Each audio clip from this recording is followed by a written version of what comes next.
Guys, never go to the bar with the Sens fan, because you get them the first round, but then they disappear. And then you're just sitting there like, oh dude, this is a Penguin fest, let's go. Seriously though, so much has changed since the last time we talked about the playoffs. First of all, the Sens were actually doing pretty decently against Pittsburgh. Not anymore, but you never say never. But what can you do? The Sens just can't contain Crosby. Contained? Uncontained. In other news regarding that series, the Andy Sutton interview with the expert is still funny. Speaking of funny, Dan Boyle scored his first goal of the playoffs on the Sharks. But then he made up for it and that series is tied 2-2. The last two overtime wins for the Sharks, they've been freaking out and celebrating. And while you give them props for tying up the series, you don't normally see a #1 seeded team this excited and this surprised to win a game. We beat the 8th place team! Oh, we did it, buddy! It's a miracle! Ah!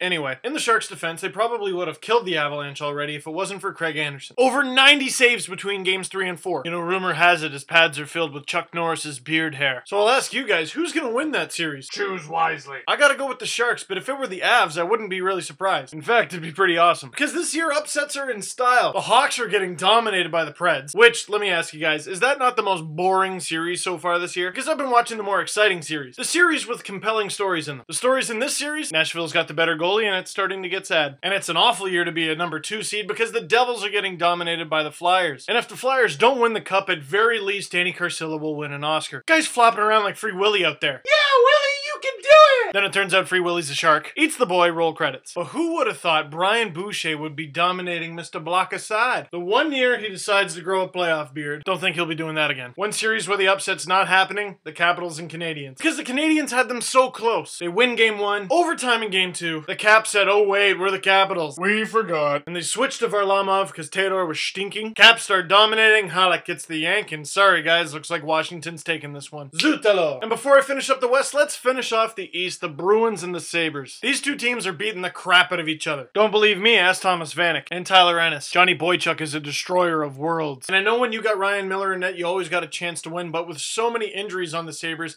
I gotta pick the Bruins in this one. Injuries are affecting Phoenix as well. Missing Shane Doan for game 4, and now that series is tied. And Phoenix fans, both of you, Wings fans have been throwing a lot of octopi on the ice. Watching the first couple games in Phoenix, not a whole lot of snake action. You need to step up your game, your carcass throwing game, or your team is going to Winnipeg, or Quebec, or Toronto, Or space. Speaking of outer space, some of the officiating in these playoffs so far has been out of this world. No one knows that better than the Vancouver Canucks. First of all, right outside the penalty box, there's little green men. And those guys are crazy. And Vancouver gets a critical goal disallowed because it was kicked in, or whatever the NHL's definition of kicked in is. And Luongo? Vancouver's the only team in the league where your captain can be pulled. And I know what he's done in the past, but for Bobby Lou and the Canucks, the future is now. Right now, it looks like the Kings are moving on. We'll just have to see. Thanks for watching. See you Saturday.